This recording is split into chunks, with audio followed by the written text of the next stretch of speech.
श्रीमद्भागवत तृतीय स्कंद त्रयोदश अध्याय मैत्रेय उवाच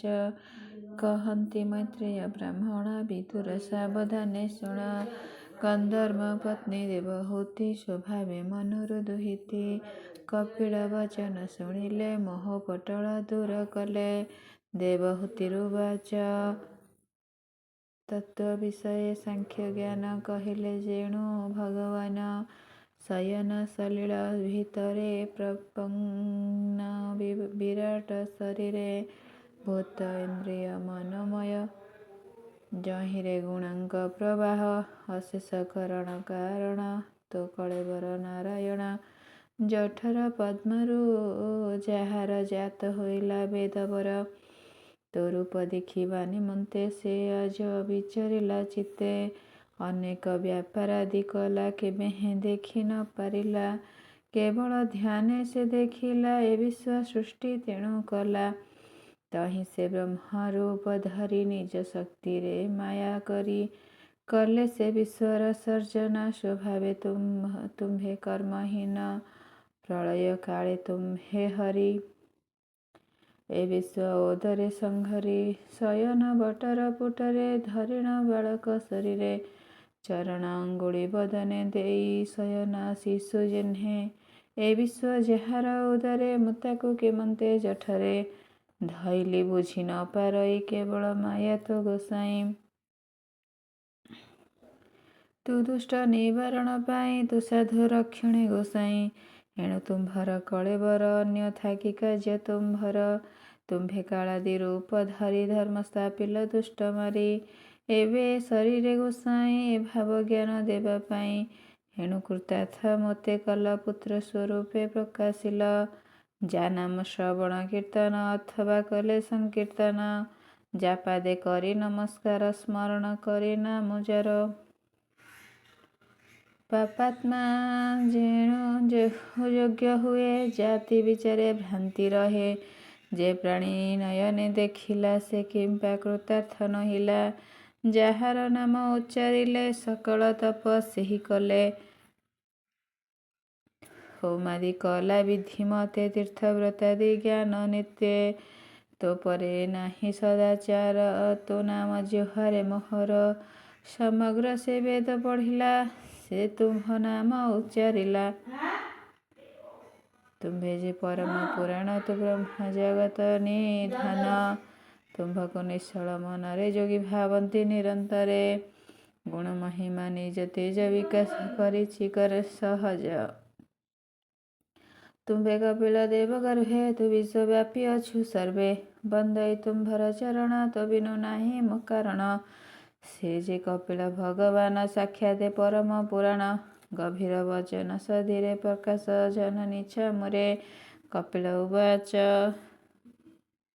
वो माता घेन मो वचन ए मोर वाक्य दिय मन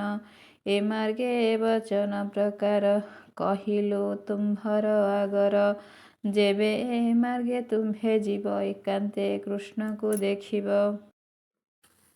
अळपे देखिब मुक्ति पाइब निश्चल भक्ति ए मार्गे श्रद्धा तुम्भे कर लभिब गोविंद पयर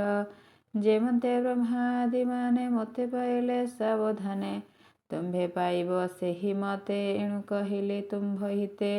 एमन्ते जेहु न जानन्ति से प्राणी मते न भजन्ति मैत्रेय उवाच से ब्रह्मवादी देवहूति जोग मार्गरे देले मति आश्रम सरस्वती कूले जोग अभ्यासे से निश्चले रहिले पुत्र वाक्य शुणी से स्थाने कंधर्म घरणी स्नान मार्जना त्रय काल विधिरे करन्ति सकल कुशीत लावण्य शरीरे परिधापन बक्लाम्बरे एमन्ते एमन्ते तपस्वी निवेश से तप देवहूति धरितोष गृह संपद दूर करी तपस्वी बेगे वेशे वनचारी गृहस्थ धर्म करिथिले उपमा नाही भूमंडले नाना विश्राम स्थान सोहे देखि देवଙ୍କ मन मोहे विमाने जेबा विहरन्ति से सुख से माने जानन्ति ନାନା ବିଚିତ୍ର କର୍ମମୟ ସେ ଦିବ୍ୟ ରୂପରେ ଶୋଭା ପାଏ। ଦିବ୍ୟ ଘଟନ ପୀଢ଼ମାନ ସୁରସେ ସୁଖ ଉପାଦାନ ମନ୍ଦିର ସ୍ଫଟିକର ମତ ଭୂମିଚରି ରଚିତ ମରକତ ରତ୍ନ ଜଡ଼ିତ ଦୀପ୍ତ ପ୍ରାୟ ଶୋଭନେ ଯୋଗୀ ଜନ ମୋହେ ଯୁବତୀ ରତ୍ନ ଶିରୋମଣି ସେ ଦିବ୍ୟପୁର ନିବାସିନୀ ଭୁବନେ ବେଢ଼ିଣା ଉଦ୍ୟାନେ ଜହି ଶୋଭନ୍ତେ ଦ୍ରୁମ ମାନେ ଫଳ କୁସୁମେ ପରିପୂର୍ଣ୍ଣ ଲମ୍ବିତେ ଶୋହେ ନାନା ବନ ବିହଙ୍ଗେ ମିଥୁନ ଇଚ୍ଛନ୍ତି ମତ ମଧୁପେ ଗୁଞ୍ଜରନ୍ତି ବିବିଧ ଅନୁଚର ମାନେ ବିହାରୁଥାନ୍ତି ଉପବନେ ସେ ଦେବହୂତି ଯଶ କୀର୍ତ୍ତି ସୁସ୍ୱର ରାଗେ ଗୀତ ଗାନ୍ତି ଦିବ୍ୟ ବିଚିତ୍ର ବାପିମାନ ଉତ୍ପଳ ଶୋହେ ସୁବାସନ ସେ ପୁର ତେଜି ଦେବହୂତି ଯୋଗ ସାଧନେ କଲେ ମତି ପ୍ରତେଜି ସ୍ୱାମୀ ସଙ୍ଗ ଗଲେ ତହିଁ ବିହାରେ ନିମଜ୍ଜିଲେ ଶୋକରେ ବ୍ୟାକୁଳ ବଦନ ତଥାପି ଯୋଗେ ଦୃଢ଼ ମନ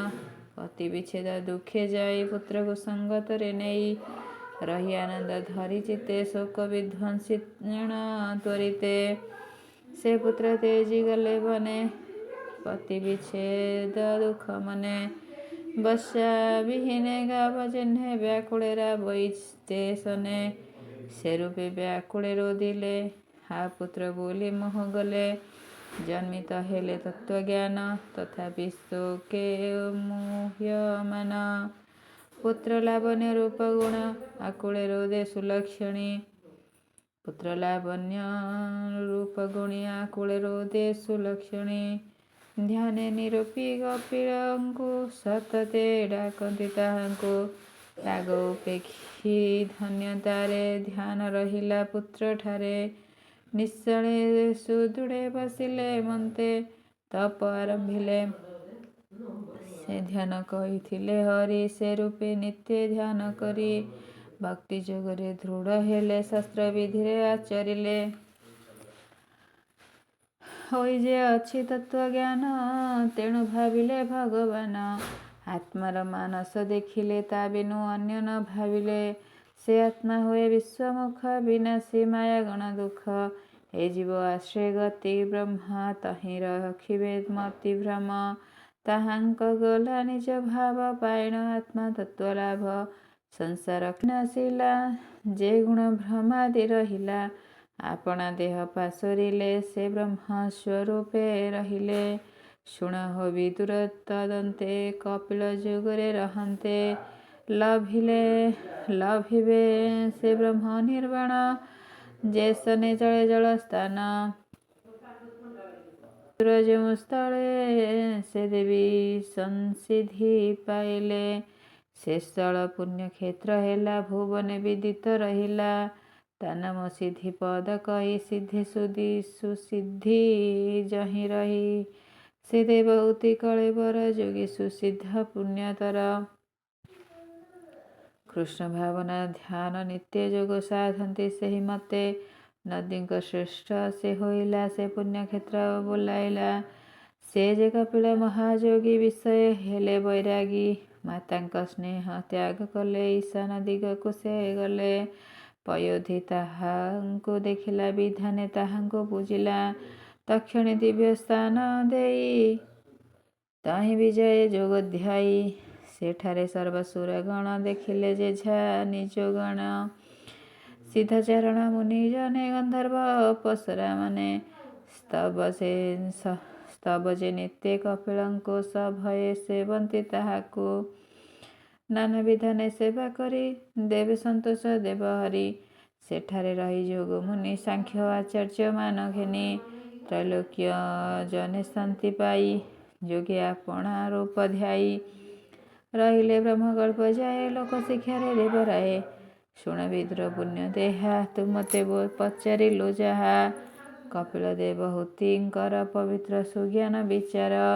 ଏହା ଯେ ଶ୍ରବଣ ଶୁଣନ୍ତି ଆନନ୍ଦେ ବଦନେ ଗୁଣନ୍ତି ଯେ ସାଧୁ ସଭାଜନ ମଧ୍ୟ ନିତ୍ୟ ଗାବନ୍ତି ମନ ଶୁଦ୍ଧେ ସକଳ ପାପ ବିନାଶନ୍ତି ଜନ୍ମ ମରଣ ନିସ୍ତରନ୍ତି ଅଶେଷ ଜନ୍ମ ପାପ ଦହେ ନିର୍ଭୟ ଚିତ୍ତେ ସୁଖେ ରହେ ସେ ସର୍ବଗୋବିନ୍ଦଚରଣେ ଭକ୍ତି ଲଭନ୍ତି ପ୍ରତିକ୍ଷଣେ। ଅନ୍ତେ ଲଭଇ ହରିସ୍ଥାନ କେ କରିପାରୁ ଏହା ଅନ୍ୟ। ତୃତୀୟ ସ୍କନ୍ଧେ ଭାଗବତ କପିଳ ଜ୍ଞାନ ଉପାଖ୍ୟାତ। ମୈତ୍ରେୟ ବିଦୁର ଚରିତ 33 ଅଧ୍ୟାୟ ସମାପ୍ତ। ଏ ଯେ ପୁରାଣ ଭାଗବତ ପ୍ରାକୃତେ କଲି ଏହା ଗୀତ। କହଇ ଜଗନ୍ନାଥ ଦାସ ମୁତୁମ୍ଭ ଦାସଙ୍କର ଦାସ। ଇତି ଶ୍ରୀମ ଭାଗବତେ ମହାପୁରାଣେ ପାରମହଂସ୍ୟ ସଂହିତାୟାଂ 82 ତୃତୀୟ ସ୍କନ୍ଧେ ପ୍ରାକୃତ ବନ୍ଦେ କପିଳଦେବହୂତି ଜ୍ଞାନ ପ୍ରବୋଧନେ ନାମ 33 ଅଧ୍ୟାୟः।